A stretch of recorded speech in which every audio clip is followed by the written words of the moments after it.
کیونکہ یہ بندے کو اللہ اور اس کے رسول صلی اللہ علیہ وآلہ وسلم کے احکامات سے دور کرتا ہے۔ جادو کی بنیاد چونکہ گندگی ہوتی ہے، اس لیے اسے سیکھنے کے لیے سب سے پہلے اپنا ایمان فروخت کرنا پڑتا ہے، پھر ہر وہ کام کرنا پڑتا ہے جو بندے کو گناہ کی تاریکیوں میں گم کر دے۔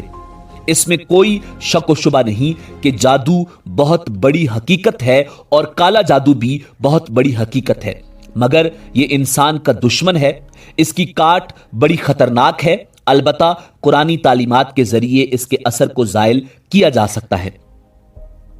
جادو کی حقیقت قرآن میں جناب حضرت موسیٰ علیہ نبینا علیہ السلام اور فرعون کے واقعہ میں بھی موجود ہے، جبکہ نبی آخر الزماں امام الانبیاء جناب محمد الرسول اللہ صلی اللہ علیہ وآلہ وسلم پر بھی جادو ہوا اور اس کا اثر بھی ظاہر ہوا۔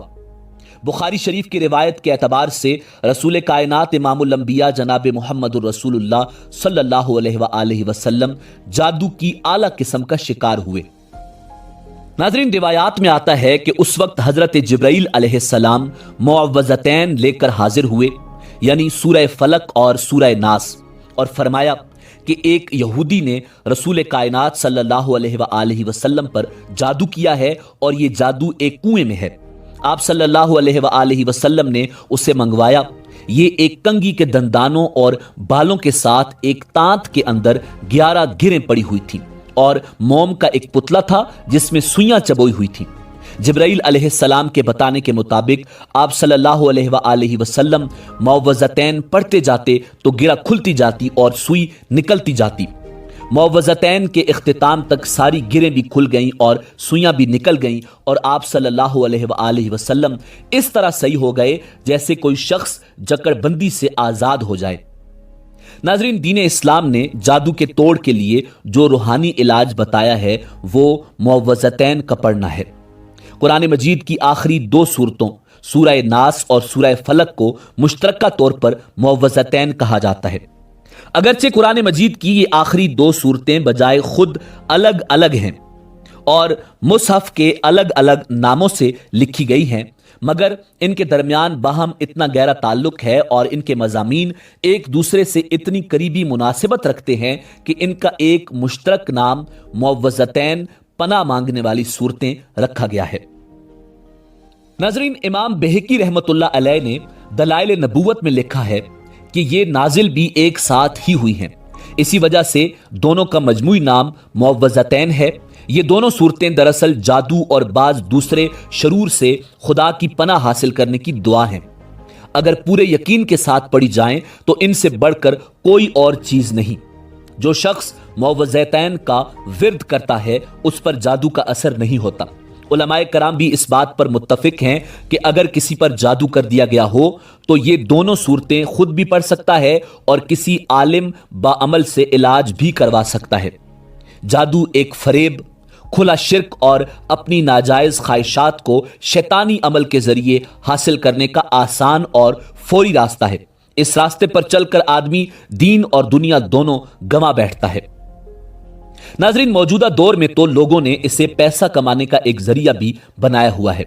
سادہ لوگ بہت آسانی سے جعلی عاملوں کی باتوں میں آ جاتے ہیں اور کئی بار اپنی قیمتی دولت اور عزت سے ہاتھ گنوا بیٹھتے ہیں۔ البتہ ایک بڑی تعداد میں کالے علم کے ماہر بھی موجود ہیں۔ یاد رہے، جادو کرنے والا اور جادو کروانے والا دونوں دائرہ اسلام سے خارج ہو جاتے ہیں۔ جو شخص کسی پر جادو کرواتا ہے اور جو شخص جادو کر رہا ہوتا ہے وہ دونوں مسلمان نہیں۔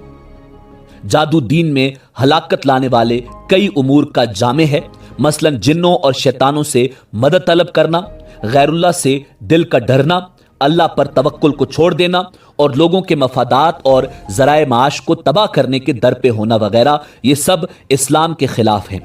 جادو معاشرے کی جڑیں کاٹنے اور اس کی بنیادیں گرانے والا آلہ ہے اور یہ خاندانوں میں جھگڑے اور فسادات پیدا کرنے کا سبب بھی ہے۔ ناظرین، نبی کریم صلی اللہ علیہ وآلہ وسلم نے ارشاد فرمایا، 7 مہلک چیزوں سے اجتناب کرو۔ صحابہ کرام رضوان اللہ تعالی علیہم اجمعین نے پوچھا، اے اللہ کے رسول صلی اللہ علیہ وآلہ وسلم، وہ کون سی چیزیں ہیں؟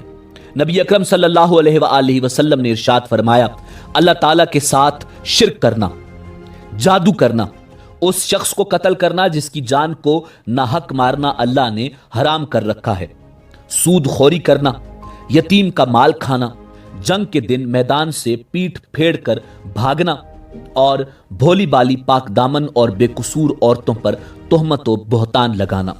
یہ حدیث بخاری و مسلم میں متفق علیہ ہے۔ ناظرین، جادو، کالا جادو، سفلی عمل یا کسی بھی قسم کا اس طرح کا عمل اذن الہی کے تابع ہے۔ ہر جادو مسحور پر اثر انداز نہیں ہوتا۔ کتنے ہی جادوگر ہیں کہ انہوں نے اپنی طرف سے کسی پر جادو کا بھرپور وار کیا مگر ان پر کوئی اثر نہیں ہوا۔ ارشاد باری تعالیٰ ہے، وہ کسی کو اس جادو کے ذریعے نقصان نہیں دے سکتے سوائے اللہ رب العزت کے حکم کے۔ دعا ہے پروردگار ہمیں تمام شرور سے اپنی پناہ میں رکھے۔